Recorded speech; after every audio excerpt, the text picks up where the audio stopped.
The rain drummed against the window of the small cafe as Emma Mitchell checked her phone for the third time. 7:15. She was already 15 minutes late. Her hands trembled slightly as she adjusted the baby carrier strapped across her chest. Inside, her 6-month-old daughter Lily slept peacefully, tiny fists curled beneath her chin. Emma had almost canceled. Actually, she had typed out the cancellation message twice, but never hit send. Her sister had set up this blind date 3 weeks ago. "You deserve happiness," Rachel had insisted. "It's been 2 years since James left. You can't hide forever." Emma hadn't told her date about Lily. How could she?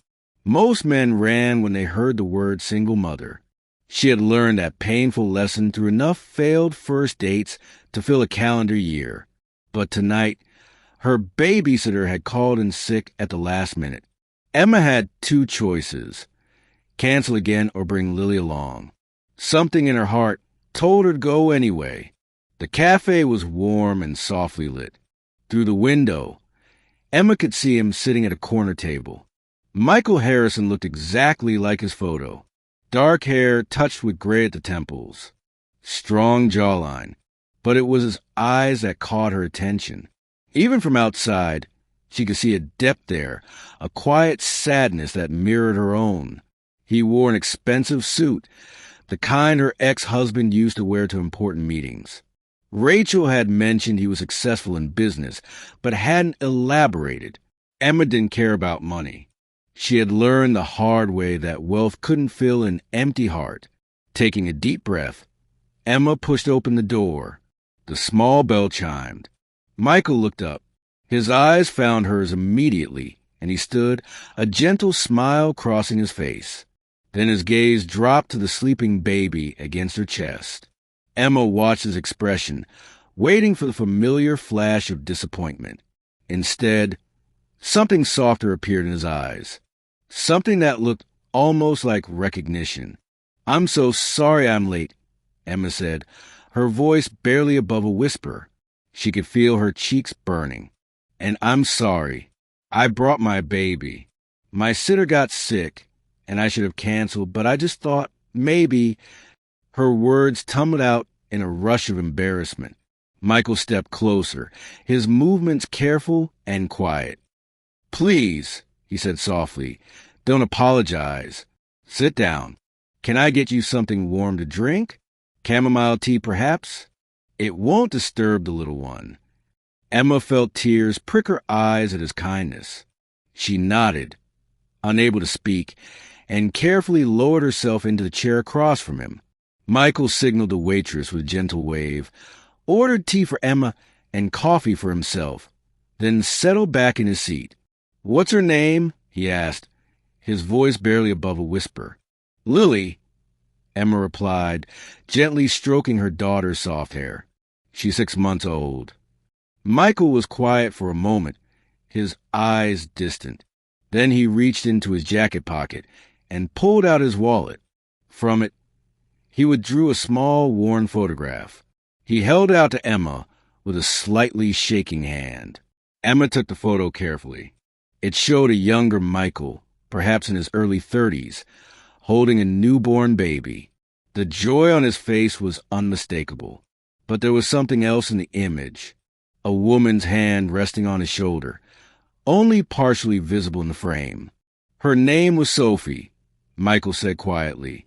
"My daughter, she would have been 28 this year." Emma's breath caught. "Would have been." Michael nodded slowly, taking back the photograph and looking at it with tender sadness. "She was born with a heart condition. We lost her when she was just 14 months old. My wife, Sarah, couldn't bear the grief. She left 6 months later. I haven't seen her in over 25 years. I'm so sorry," Emma whispered, feeling the weight of his loss.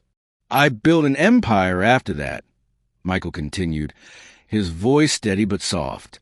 "Harrison Industries. Perhaps you've heard of it. I threw myself into work because I couldn't bear to go home to an empty house. I convinced myself that success would fill the hole in my heart. But you can't buy back time.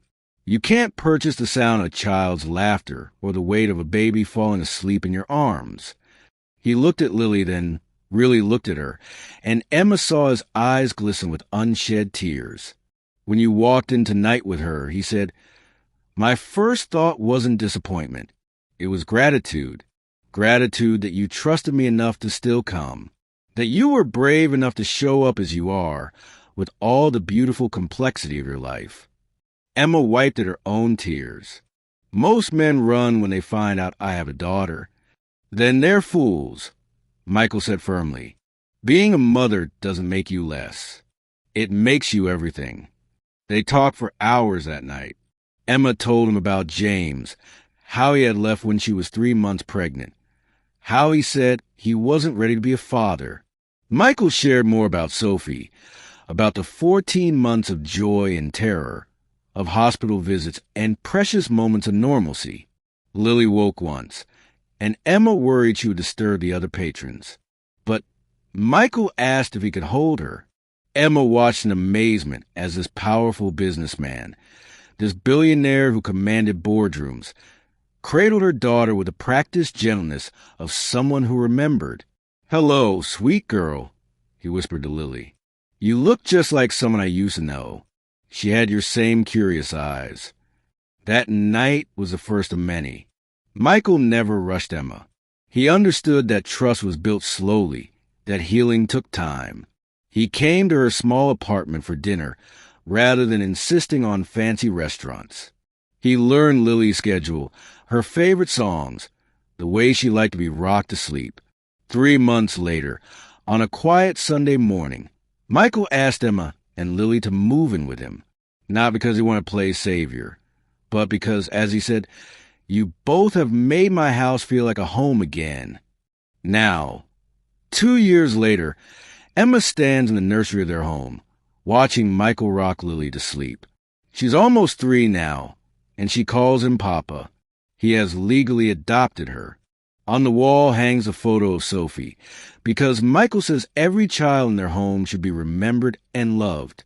Emma learned that second chances come when you're brave enough to show up as you truly are. That real love doesn't run from complexity. It runs toward it. And Michael learned that the greatest wealth isn't measured in dollars or success. It's measured in bedtime stories and tiny hands reaching for yours, and the privilege of being called Papa one more time.